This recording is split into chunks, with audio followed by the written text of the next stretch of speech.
দেখো জেন্ডার ইকুয়ালিটির কনসেপ্টটা আর যাই হোক আমাদের ছেলেদের জন্য কিন্তু তৈরি হয় না, তা না হলে আজও বিবাহ বন্ধনে আবদ্ধ হওয়ার আগে শুধুমাত্র ছেলে কত টাকা রোজগার করে এটাই জানতে চাইতো না সবাই। তবে সংখ্যায় কম হলেও কিছু এমন দম্পতিও আমাদের নজরে পড়ে যেখানে উপার্জনের দিক দিয়ে স্বামীর তুলনায় তার স্ত্রী মুখ্য ভূমিকা পালন করে। এই রানাদা সুস্মিতা বৌদি জলখাবারের ছোট্ট এই ফুডকার্টটি খুলেছে মাসখানেক হলো। তবে বৌদি একটি চাকরিও করে, কিন্তু কাজে যাওয়ার আগে দোকানটিও সামলায় যেটুকু পারে। শালকিয়া বেনারস রোডের উপর বারোয়ারিতলা ভবানী অয়েল মিল এই দোকানটিতে যাবো। দোকানে কোনো নাম দিয়েছো দিদি?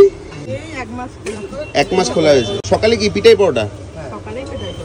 আর তুমি নাকি আবার 10টার পরে আবার কাজে চলে যাও?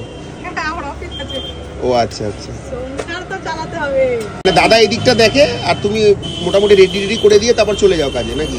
পিঠাই পরোটা কত টাকা সব বলে? 16 টাকা। আর ওর সাথে এই আলুর তরকারিটা দাও। আমরা মোটামুটি 8টা থেকে 11টা 11:30 পর্যন্ত আমাদেরকে খাওয়াবে। সোমবার বন্ধ। মাত্র 16 টাকা দিয়ে পেটাই পাউডারই থালিটা নিলাম, সাথে আস্ত একটা লাল লঙ্কা ফ্রিতে পেলাম। মটর কম হলেও ঘুগনি দিয়ে ভালোই খেলাম। ভেবেছিলাম তোমাদের লঙ্কাটাও খেয়ে দেখা, তারপর ভাবলাম ক্ষুদিরাম হলে কাল সকালে খুব ব্যথা পাবো। বাই।